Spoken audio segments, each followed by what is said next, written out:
What's going on, everybody? The No Huddle Show. I am Eliot Shorr-Parks. We are back with another episode. The end of the offseason. The offseason is over, which is crazy to think. And as Doug Peterson said, the end of the offseason means the end of the Super Bowl celebration. The Eagles got their rings this week. Me and Zack talk about the ring ceremony, how much we would sell a ring for if we got it, and just kind of what the scene was like there. But then also we get into the actual football because there's been a lot that's changed over the past 6 weeks. Talk about the guys that helped themselves during the last 6 weeks and the guys that maybe hurt their chances of making the roster or didn't have things break their way over the last 6 weeks. So plenty to talk about, but as always, before we get into it, I just want to remind everybody, please go subscribe. We love having people subscribe. You get it quicker. It goes right into your podcast app whenever we publish it. So we're on all the different podcast apps. We're on Spreaker, Google Play, iHeartRadio, SoundCloud, Stitcher, and of course the Apple Podcast app. And if you're listening to us on YouTube, we really appreciate it. But go ahead and subscribe. Toss us that thumbs up. And we always read all the comments. So leave a comment, and we'll answer it on the next one. We'll probably do a mailbag soon. So if you leave a comment on any of these apps, we'll make sure we answer it in the next podcast. So let's get into it. The No Huddle Show, episode 166. Here we go.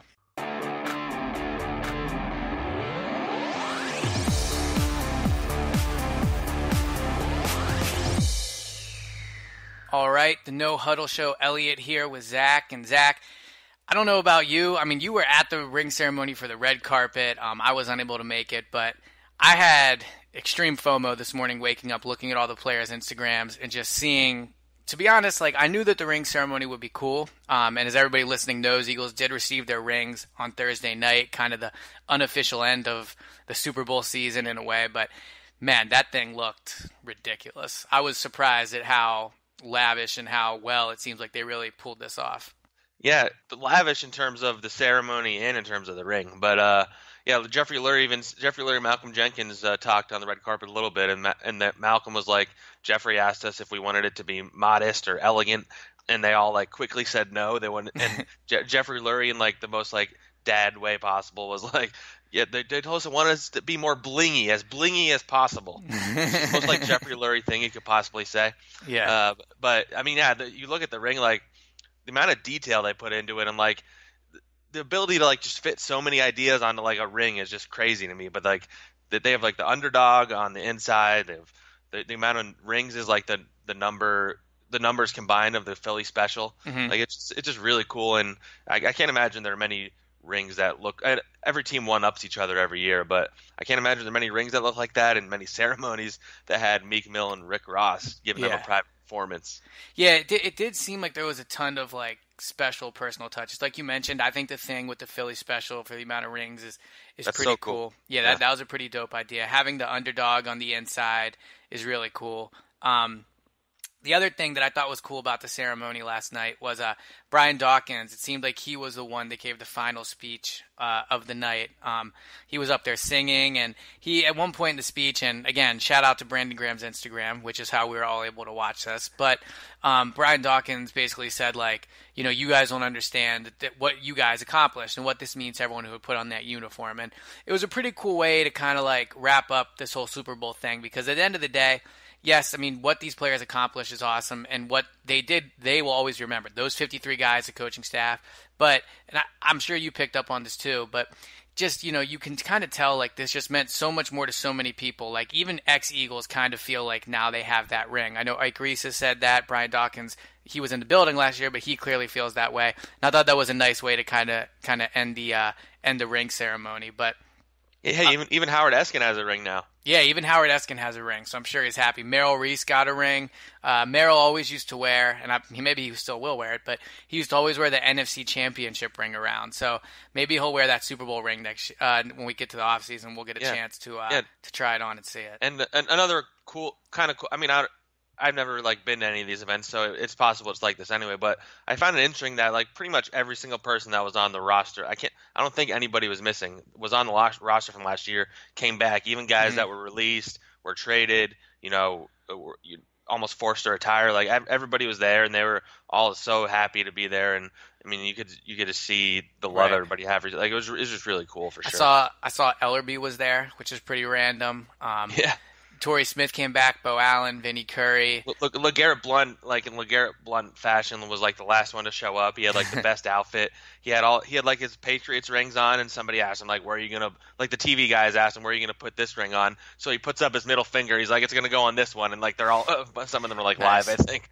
So that was like the most LeGarrette Blount entry ever. I can't decide if wearing an old Super Bowl ring to the ceremony is weird. It's a little weird. Yeah? It's a little weird, right? Like I can't decide if it's especially the move the Patriots, like the team you just beat. Right, yeah, and then like again, like if you have the ring, wear it. And I saw a few people on Twitter saying the ring is kind of like outdated and they should go with a watch or something. But I like the ring. I think they should keep with it. But it's weird, like Torrey Smith wearing a Ravens ring, Chris Maragos, even Malcolm Jenkins had on his Saints ring from back in the day. Yeah. Well, it's funny seeing the. I saw like a picture of Torrey Jenkins's Ravens and Eagles ring. Like the Eagles ring is just so much better. It's kind of funny. Yeah, well, like you were saying, every year they won up. I mean, yeah. It's like contracts. Everyone's always the highest paid player that offseason. So I haven't seen a number go out on what the ring is worth yet. I know. I was waiting for that, or even like how much it weighs or anything like right. that. Well, but I will say that. So obviously now the Eagles are trying to sell replicas and all that stuff, and there's a version of the ring that's called. It's called like the 127 ring or something like that, which I believe is the numbers of all they add up to. So it was, who did they include on that? I guess they included Corey Clement, Trey Burton, and Nick Foles were the three guys. So I guess those three numbers add up to 127 or something. The funny thing is, somebody tweeted this out. I guess Trey Burton changed his number last year, so he kind of is the reason why they have a lot of rings on right now. Oh yeah, there you go. Yeah, you're right. Because he would have been 40 something. Yeah. Yeah. So, but anyway, they're selling a replica of the ring. It's called the 127 version, and it's $11,000. So if you have $11,000, if you have $11,000. But I was thinking like, all right, if one of these players, excluding like not Foles, but somebody like Dexter McDougal or someone put their ring up for sale on eBay, how much do you think it would go for? Oh man, I'm kind of curious, like what past rings have gone for. Honestly, that's so hard to figure out. I was talking about that with somebody. Like there's gonna be like a guy at the end of the roster, like a McDougal, who like or Ellerby. Yeah, or who's like out of the league within the next year or two, and is like, I could use some money right now. Yeah, I mean, honestly, maybe Carson Wentz might do it with all the pain that I'm sure that.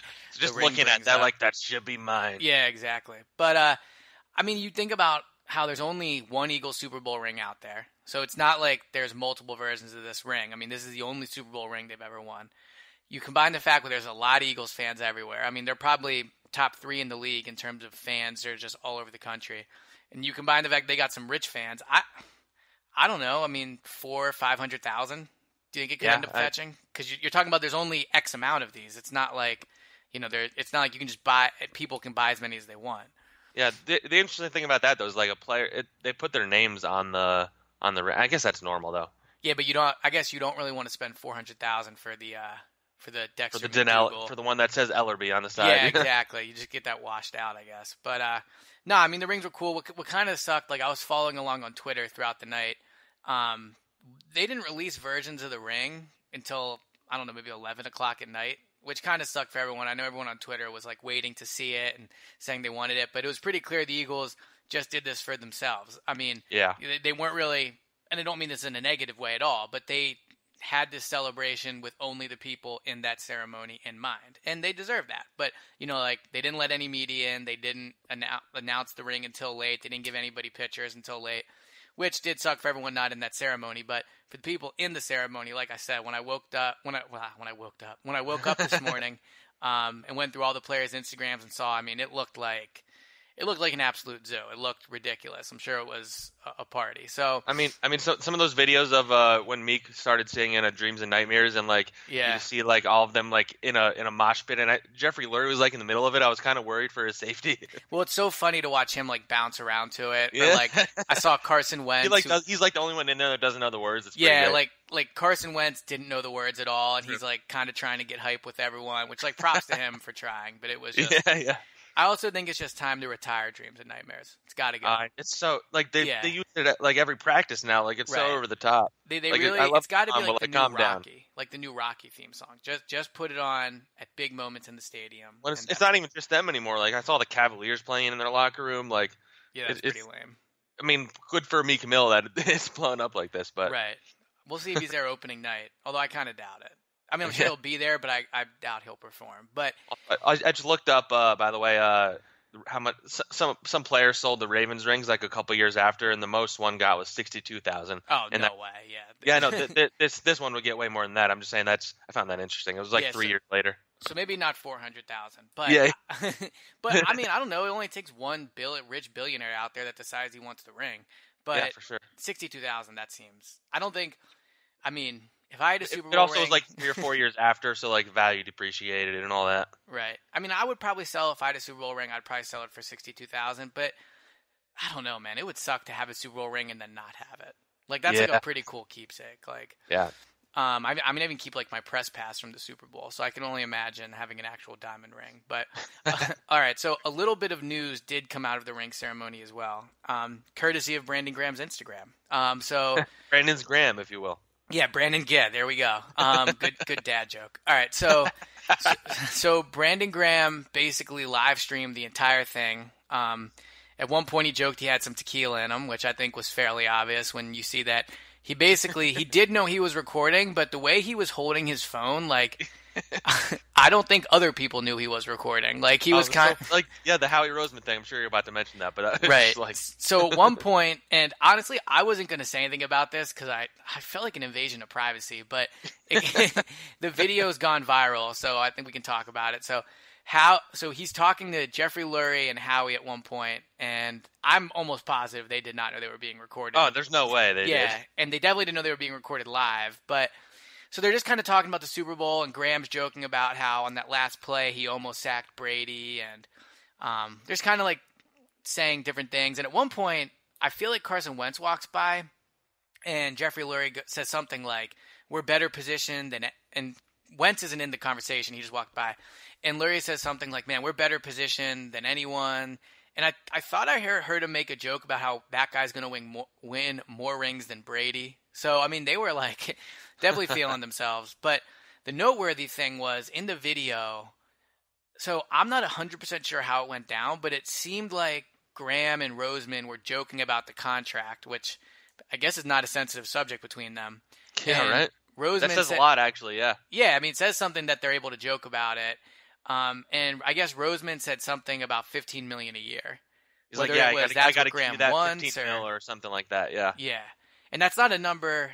I mean, who knows? Maybe he pulled it out of nowhere. Who knows? We're basically a fly on the wall in a conversation we can barely hear. But I don't know. I just thought that was interesting. I mean, maybe that's what Graham's going for. So yeah, I mean, what were your takeaways from that? Yeah, I mean, the fact that Roseman is kind of joking about it, I don't know that. Maybe we're overanalyzing like a small instance of people who have... Well, it's off-season now, so this is what we're doing. Yeah. Guys drinking and just having a joking conversation. But I feel like it's pretty rare for a GM and a player he's negotiating with to be at a party and like joking about that. So I don't know. I feel like there's something to it. I don't know. 15 million sounds like a lot for a guy who's over 30 and kind of just had his best year. But I mean, we've talked a lot about what we think about what Brandon Graham's worth and stuff, but maybe this makes me think a little bit more that they might want to re-sign him now. Yeah, I mean, you know what's interesting too is, and Howie said this last night to Brandon Graham on that Instagram. Like, I never think about it, but I guess Brandon Graham they view that as Howie Roseman's first round pick. Even though they did say that, yeah. Yeah, I kind of always view it as... thank you. He was like, thank you for making me your first or something. Yep. And then he said that in a press conference before too.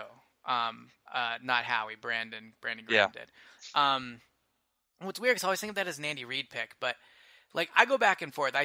Sometimes I think there's no way he's back. And then sometimes I feel like they both just like Brandon Graham just seems to love it so much here, but it's also his last contract probably. So I genuinely go back and forth on whether they will re-sign him, but I do think last night, the fact that, I mean, obviously Brandon Graham was going to go, but the fact that he's kind of joking with Howie and Lurie about it, I don't know. I just thought it was a positive sign for where things stand. I don't think you're going to see an ugly holdout between the two.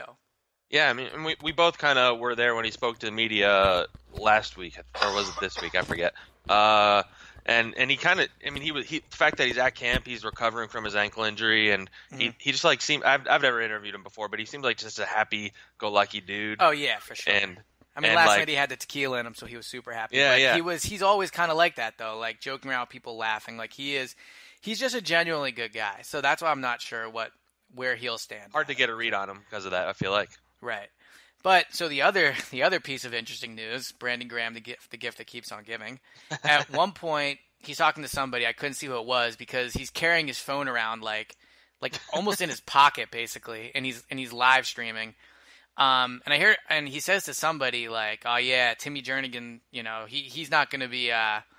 He said something like either he's not going to be ready for week 1, and then he mentions the pup. So, that kind of goes with what we've been hearing. Maybe he read that in a report, but obviously being Jernigan's teammate, you would think he would have some type of inside info. But so I guess there's that. I guess Jernigan is not going to be ready for week 1.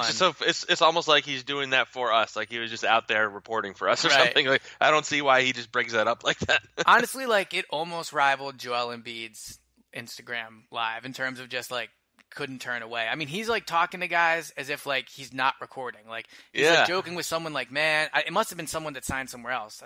I think it might have been Patrick Robinson. He was like, man, you got that money. That's why we did it. Like, go get that money. Like, blah, blah. Like, my turn next or something. And I'm just like, Brandon, like, you do realize you're live. Like, I mean, there was only 300 or 400 people watching it, but it was still pretty crazy. Do you think he knew he was live the whole time? Like, I can't figure it out. Well, I kept thinking he didn't, and then he would look down at the screen and be like, oh really? Yeah, so he definitely knew. And again, like, I almost feel like an invasion of privacy talking about it, but, I mean, everybody saw it, so. Right. All right, so the other piece of news, and you had told me about this right before we came on, I guess Corey Graham was there, and he said to Bo Wolf at The Athletic, or you read this, so why don't you tell me? Yeah, basically that he's interested in coming, but he wants to come back, but he's letting his agent handle it. I mean, that's kind of the regular response. I'm surprised they haven't signed him yet. Maybe they were waiting to open up that roster spot by putting Warlow on the injured reserve. Right. But, I mean, they pretty clearly need a backup safety. Maragos hasn't practiced at all. Trey Sullivan's looked pretty good, but they still need another guy, and I don't think any of the undrafted guys have really stood out to me so far. So I think it makes sense to bring him back, and I can't imagine it'll cost very much either. No, I think he'll be back, but at this point, I think he probably just didn't want to take part in training camp. In the off-season workouts. Yeah, that's a good point, actually. And he'll be back for training camp. Because it's mandatory if you're on the roster, not if you're not. Right, exactly. So I bet that he'll be back, and that kind of makes sense because when you look at their secondary, why don't we get into this now? We were going to do some winners and losers for the off-season OTAs / mini camps. So we can talk about how I'm sure Corey Graham at some point how he fits in the roster will come up, but I do think they need him. I do think just what he did last year, his versatility. I do think he'll be back. They haven't given number 24 out to anybody, so that might be the biggest sign that they're kind of planning on him coming back. But all right, so here's what we're gonna do. Now that OTAs and mini camps are over, now we got 6 long weeks without football, but the Eagles have been, practicing for 2 months, and a lot's changed in that 2 months. Guys have helped themselves, guys have hurt themselves. So not literally. Well, I guess Warlow did. Warlow, yeah. So we're gonna just go through some winners and losers, guys that you feel either was a winner these past 2 months and kind of entered training camp better than they did before OTAs, and guys that might have hurt themselves. So why don't you go first? Give us a winner or a loser, and then we can talk about it. All right, we can save the obvious one for later. Right. I'll start by a guy that he's impressed me quite a bit. Dallas Goddard, the rookie tight end. We all heard like he was very versatile, athletic. We saw a little bit of him in the rookie mini camp, but that's only against other rookies. But he was kind of making plays whenever he was out there when we saw him in the 7-on-7 and 11-on-11s. Seemed like he built some chemistry with Nate Sudfeld, which I don't know if that necessarily means much, but right. He just looks like a guy who he's as advertised. There's a reason why he's considered one of the best tight ends in the draft, and he just looks like he's going to complement Zack Ertz really well, and I think we're going to see a lot of 2 tight end sets this year. Yeah, so I agree. When training, I keep saying training camp, when OTAs and that still first opened, I wasn't initially impressed. Like, I was impressed with him, and he has great hands. He does catch almost everything thrown his way. In fact, I tracked all the balls that were thrown his way. Let me see. I had him targeted 7 times and making 5 catches, which is pretty good. Yeah. So, he's not like as tall, and he is as tall, but he just doesn't look like as athletic as Ertz, if that makes sense. But Ertz is probably the most athletic tight end in the league outside of maybe Travis Kelce. So, that's not like a slight at Goddard. I just think there is still a difference between him and Ertz. But Goddard, to me, looks more like a guy that'll like plow people over after the catch. I think he has a little bit more a little more like Brent Selleck in him, more athletic, but a little more of that in him than Ertz does. But I agree. I mean, look, him getting reps with Nate Sudfeld isn't, going to help him, or at least the Eagles hope not. But, like, I agree. I think he really came on as camp came as OTAs went along. I thought he looked more comfortable, and that's why he started making more plays. I mean, you have to remember at the beginning he was a rookie. He's still kind of, learning his way, learning the playbook. But I agree, especially over these last 2 weeks, I really think he started to stick out. So I definitely have him as a winner. My loser I'll go with, kind of keeping with the tight ends, is Billy Brown. Last year in training camp, he was so good, people thought the Eagles would keep him around just to keep him. That ended up happening. And then when they cut him, everyone thought he would go through waivers, and he wouldn't make it through waivers, and he did, and he was on the Eagles practice squad all year. So when Selleck left and Burton left, he kind of seemed like one of the natural guys to make the roster this year. Knows the offense, athletic, and all that, but I don't have him catching a single pass from Foles, Wentz, or Sudfeld during the practices, during the mandatory minicamp. So he just really didn't stick out. And I think at this point, like, I don't think Richard Rodgers was that good. But at this point, I think the top three tight ends are pretty much set. It's going to take an injury. And even then, I'm not so sure that'll do it. I just think this was Billy Brown's shot. And yes, training camp, he could still turn things around, but I really didn't think he he didn't make the impact he needed to really work his way towards a roster spot. Yeah, I agree. I mean, we went into this the offseason kind of talking about how we thought he could, overtake Richard Rodgers and take a spot if he showed some improvement. And then, coming out of minicamp, but I would even say like that guy Josh Perkins was making more play. Like I noticed him he had more a nice than touchdown. Like that was more plays than Brown ever made, and that's not a good sign because I don't think anybody thinks Perkins is making the roster. So yeah, I mean I think Brown is still eligible for practice squad, isn't he? It's a good question. I know they changed the rules. I mean, he was on there all last year, so I think you're allowed to be on for another year. Yeah. So I mean, you would think maybe they'd put him on the practice squad, but yeah, I don't. At this point, I mean, unless he has an amazing training camp, I don't see him making the team. Mm-hmm.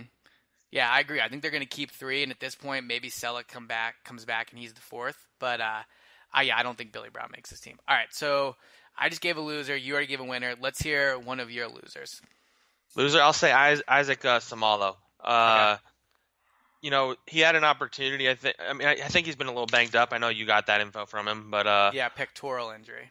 Like he had an opportunity to come into camp and become one of the top backups. He has the ability to play center and guard, and I know the coaches still talk highly of him, but like he's been limited the entire time. He was only snapping. I think he finally played in team drills yesterday.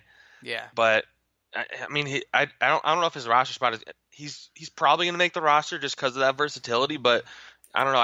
I don't have the confidence that they think he's very good, and I don't know that he's very good, and I'm not convinced he's going to make the 53 man necessarily. Well, this is the crazy thing to me about his versatility, right? Like, and I'm not saying you feel this, but like, it's so funny how the coach is like, man, he's so versatile, but he got benched last year at guard, which is his main position. So yeah, I mean, he can technically line up there, but can you trust him to play it? I don't know. Yeah, I guess is it versatility if you're not good at the position you're right? Like that's like saying like I'm a versatile athlete. I can play basketball, football, baseball, but I'm not I'm not going to go pro in any of them. Like I can physically get out there and try, and you could say that for a lot of guys in the offensive line. But I agree with you. I think he ultimately does make the roster. Him not doing the team drills was weird until we found out he had a pectoral injury, but he does a few reps this week, and at one point he snaps the ball over Nate Sudfeld's head, which is tough to do considering Sudfeld's like 6'7" or something like that, 6'6", with long arms.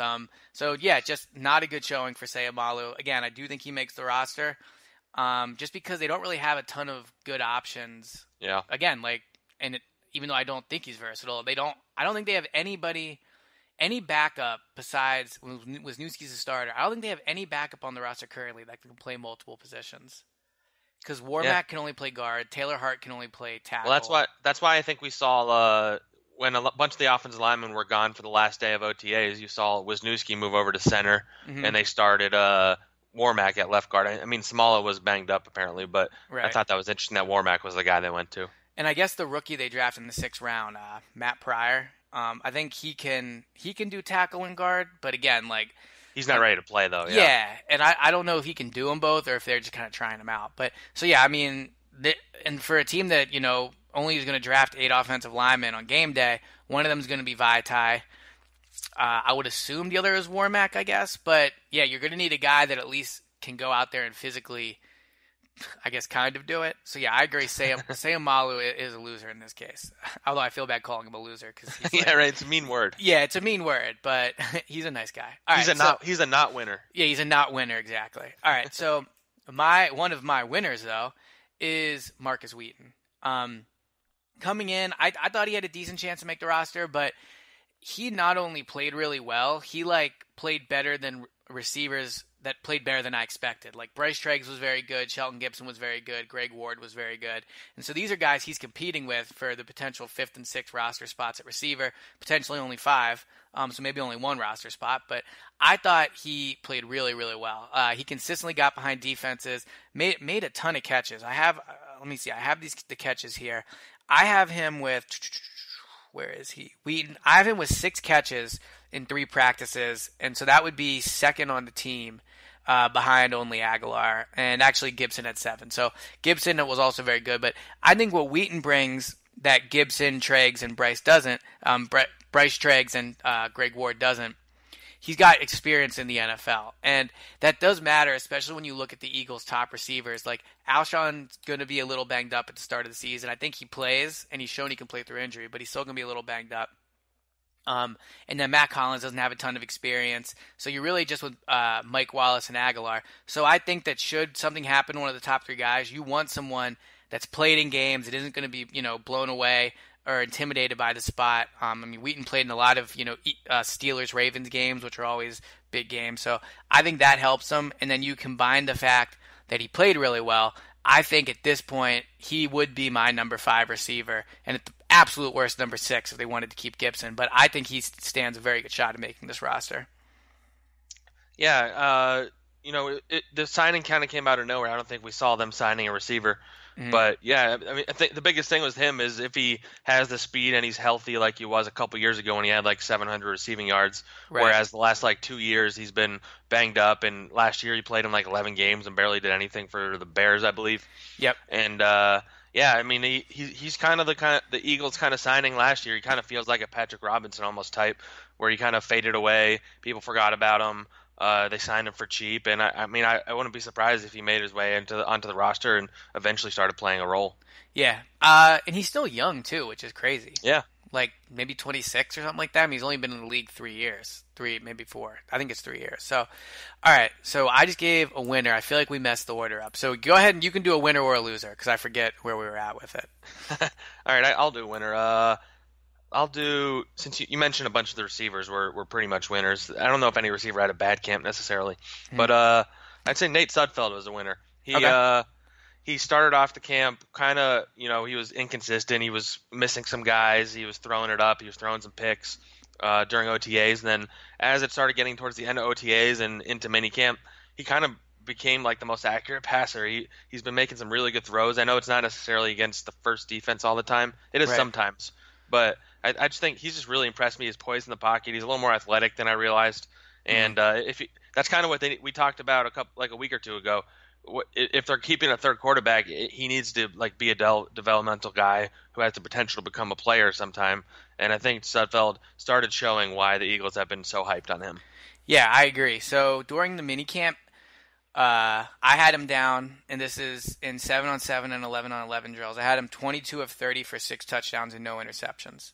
So he had more touchdowns than Wentz and Foles combined. He didn't throw the ball more than Foles, but he did take obviously way more reps than Wentz did. But no, I agree. I think in mini camps, he was not good initially. He had a few really poor decisions, a few turnovers, but he really heated up towards the end. Second day of mini camp, he was 7 for 10. First day, 13 of 16. He was especially effective in the red zone. And I think, I don't remember if it was DeFilippo or Press Taylor, but the thing that his coaches say is, and there's a lot of truth to it, he kind of is a combination of Foles and Wentz. That is just what he looks like that, he moves like that. So they kind of have not the best of both worlds because he's not, at this point, better than either of those guys. But look, next year, or after this upcoming season, Foles might be gone, so you just never know. So I do think that Sudfeld's a guy that they would want to keep around. He's very close with Wentz, and Peterson has said time and time again that this is a big offseason for him. And although he didn't start off great, and we don't get to watch all the practices, but at least the practices we saw, he didn't start off great. He really ended on a strong note. I was very impressed with him for sure. Okay, so now it's my turn. Should I do a loser? I feel like we should do a loser. We just did 2 winners in a row. Yeah. Can't be too positive here. All right, so my loser is Josh Adams, running back rookie out of Notre Dame. To me, like, when they drafted him, I said I thought he was going to make the team. And I'm sorry, when they signed him as an undrafted guy, I said I thought he was going to make the team, and he still might. I mean, there's still time to go, but man, I think just as a rookie, it really hurts you to miss all of the off-season workouts. And he's on the field and he's learning, but it's just not the same. So he misses all the off-season workouts, doesn't practice at all.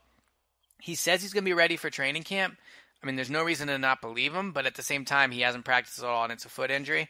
So to me, like, and I know when he gets cut, people will retweet my thing saying he'll make the team. But since I'm team no delete, I will not delete it. But I think he seems prime stash on IR for a year guy. I think the foot injury might not be that bad, but I just think he's so far behind at this point, and the running backs have played well. I just think he's in a real tough spot.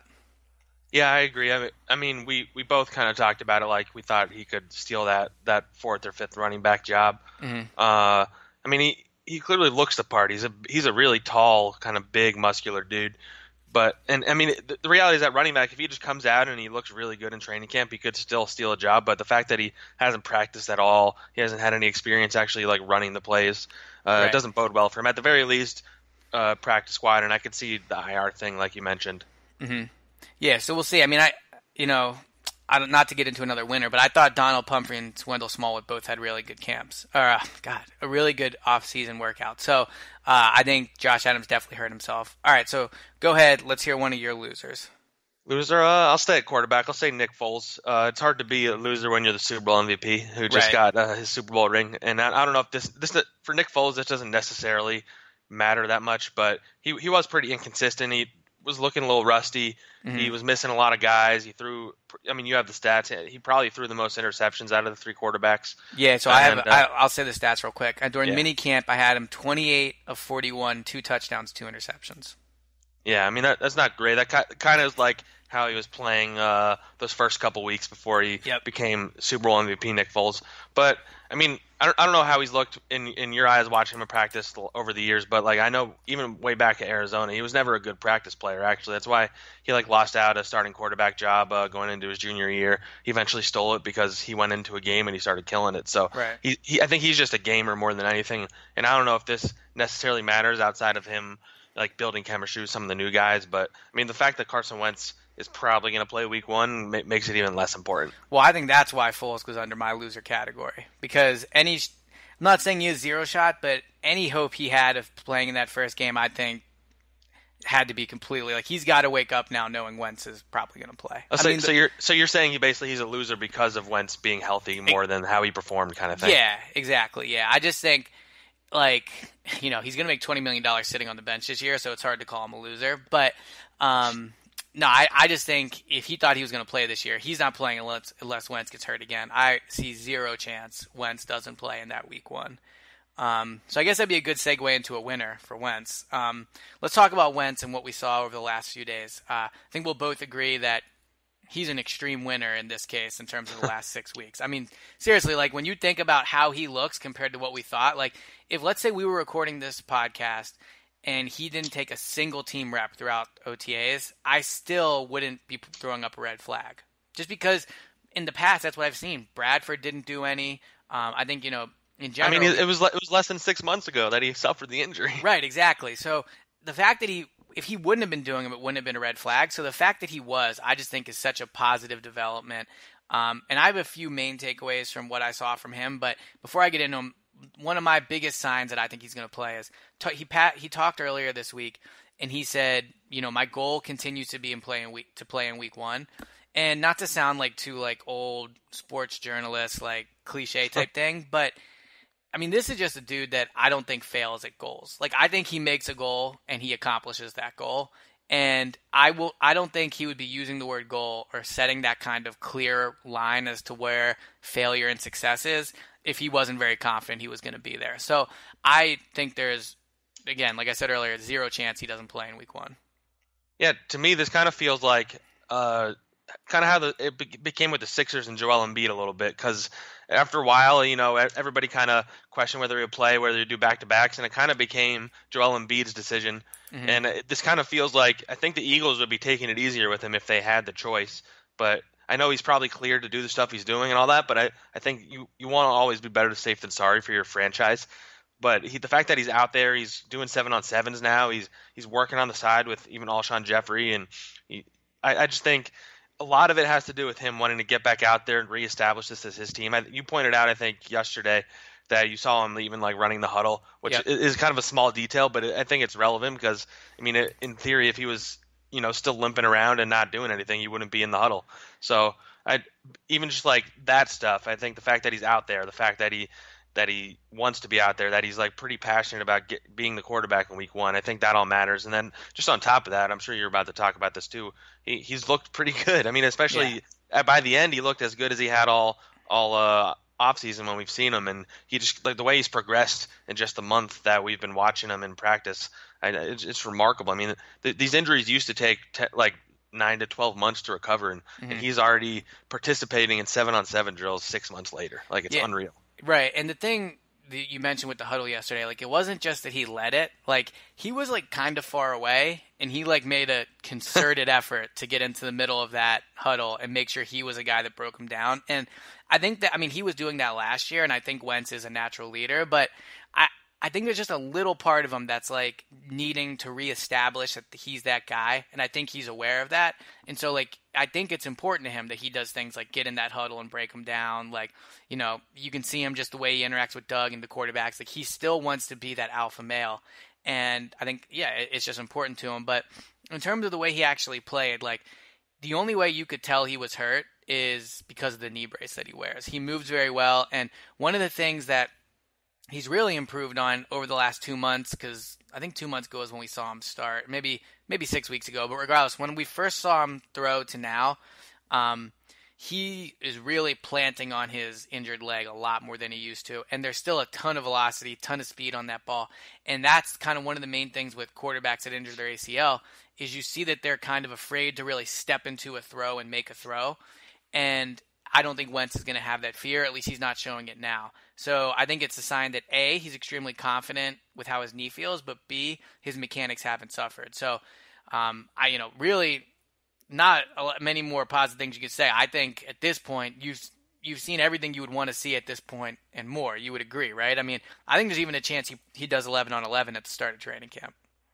Yeah, that's one thing I'm curious about. I'm curious because training camp, we've talked about how good he looked. We haven't seen them in like pads, and they've been in shorts, and this is pretty low key, but it's still just a big deal because of what he's able to do. But and they might not even let him get hit in training camp, actually, for all we know. But well, they're definitely not going to let him get hit in training camp. Yeah. I don't know. I guess I'm just curious to see how he starts doing when it gets the full pads, and then we'll see how he looks then. But like we started the camp, maybe he plays week 1, maybe they just take it easy, to now where I'm like, I'd be shocked if he's not starting week 1.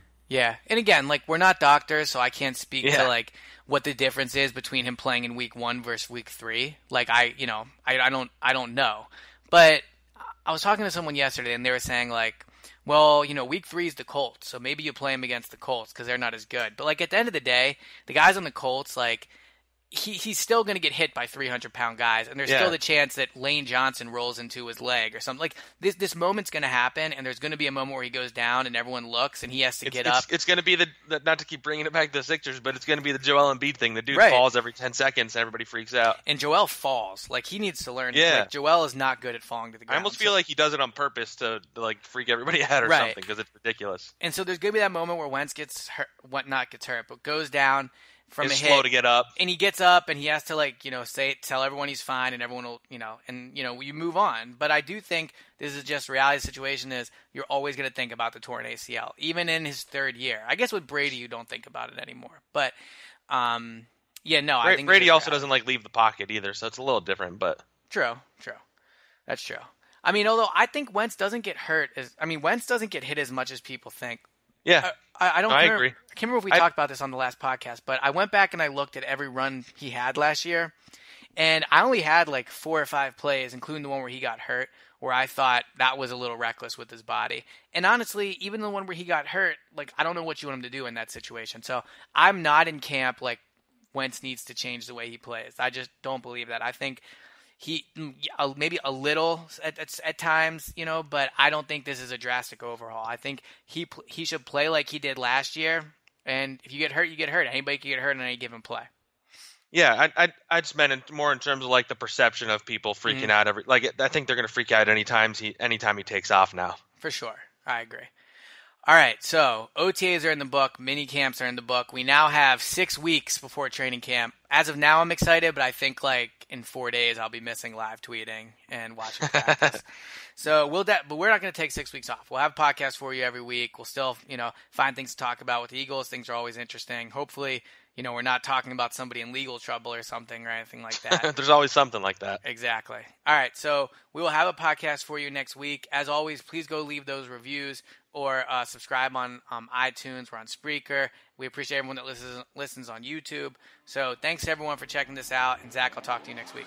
All right, sounds good.